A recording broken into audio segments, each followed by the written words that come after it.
Halo, selamat siang semuanya. Semoga dalam keadaan sehat walafiat.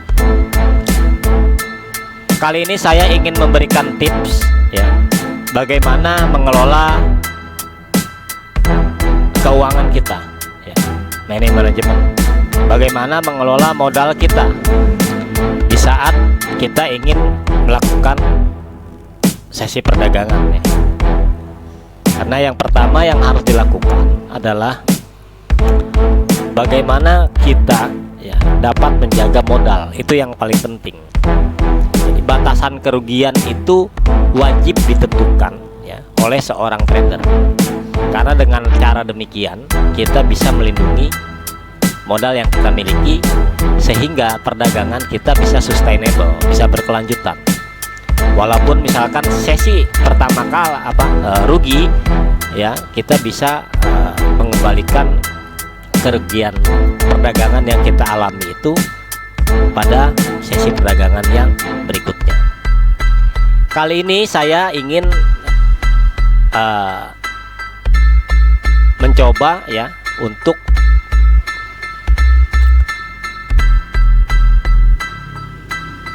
mengajak teman-teman bagaimana mengelola modalnya pada sesi perdagangan stocks ya, sesi perdagangan stocks hari ini ya, 21 September 2021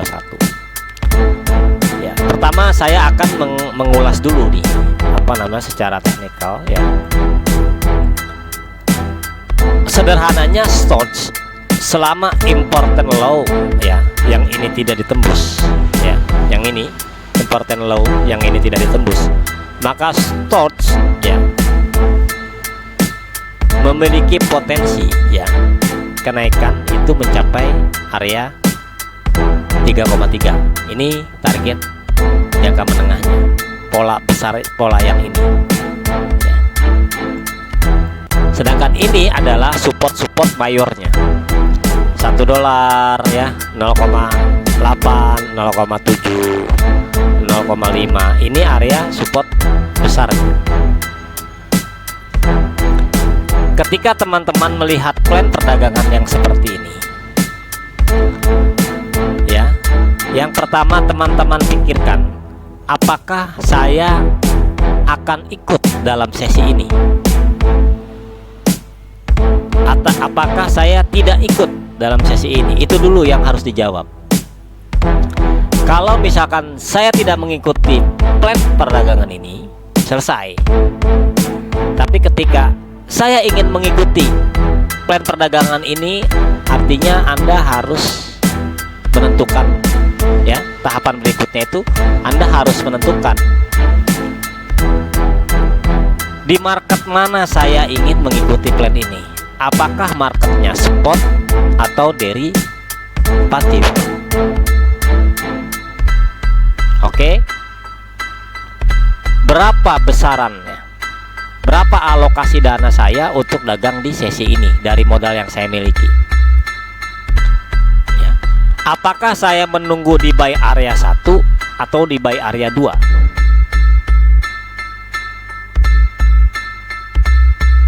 Jika saya membeli di buy area 1, apa yang saya harus lakukan ketika harga mencapai buy area 2?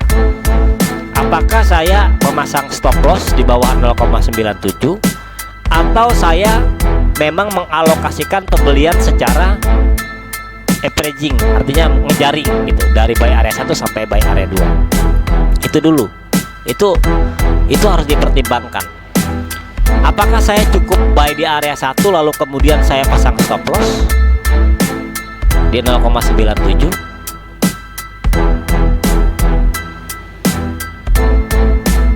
Jika iya, saya memasang stop loss di bawah 0,97, berapa kerugiannya?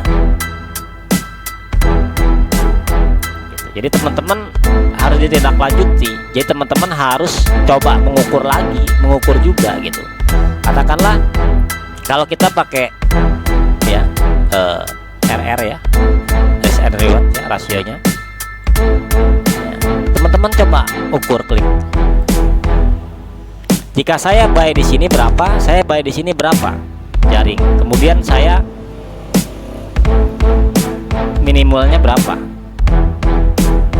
risknya gitu. Kalau misalkan ternyata teman-teman buy-nya di area atas satu, katakanlah di sini satu, artinya average harganya kan ada di bawah, di tengah sini. Lalu berapa kerugiannya? Jadi teman-teman misalkan kalau menentukan di bawah di bawah 0,974, artinya inilah potensi kerugian yang teman-teman terima. Jika berhasil, ini potensi reward yang teman-teman terima. Gitu. Dan ini penting sekali gitu. Jangan sampai kita masuk tanpa plan. Memang plannya ada, ini plannya, tapi kita pribadi tidak punya plan di mana exitnya. Ya, berapa ukurannya, berapa size-nya. Saya ingin ikut sesi perdagangan di stock ini berapa besarannya. Kalau nanti dia turun ke area buy 2 ini, apakah saya pasang stop loss atau saya mau averaging ya, itu yang harus dan itu pasti beda-beda setiap orang, tailor made gitu. Saya mau buy aja saya pengen aman, misalkan saya ingin deep area, saya pengen buy di bawah area 2, silakan. Tapi kalau misalkan tidak terjemput, ya berarti kan bukan rezeki gitu. Karena ini kan faktanya ini adalah support yang sedang diuji, sehingga kalau misalkan dia gagal untuk turun, artinya dia possible untuk naik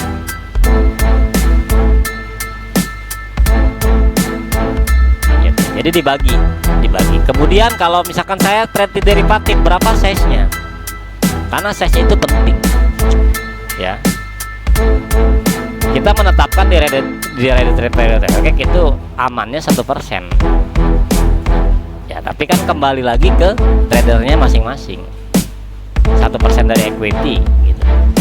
Sehingga berapapun leverage-nya tidak akan berpengaruh jika kita menggunakan 1%.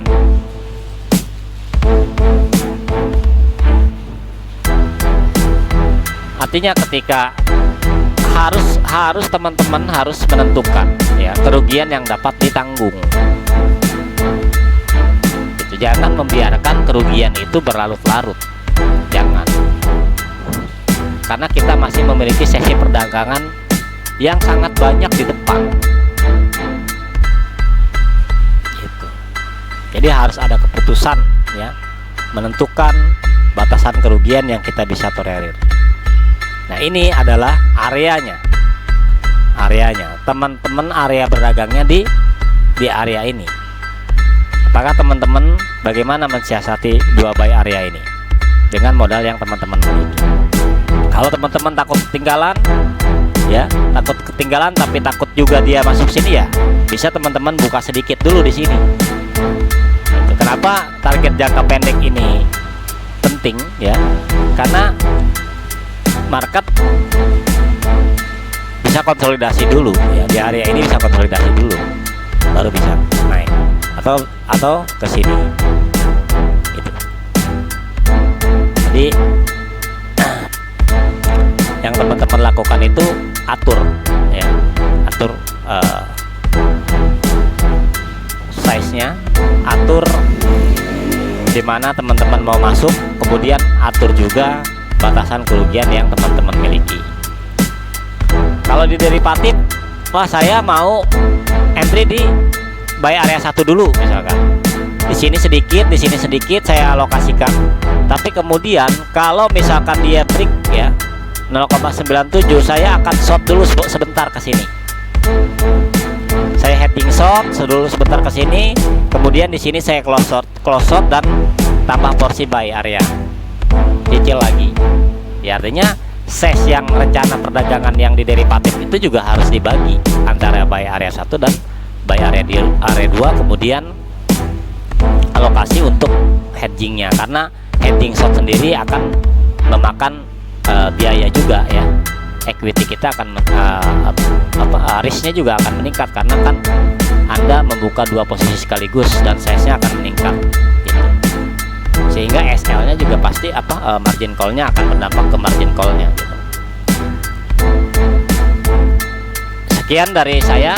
Sebetulnya ini tips singkat aja sih ya, untuk memberikan gambaran ya, untuk memberikan sistematika berpikirnya. Itu yang paling sederhana gitu, yang harus dimiliki oleh teman-teman ketika mengeksekusi ya sesi perdagangan. Demikian, selamat siang. Wassalamualaikum warahmatullahi wabarakatuh.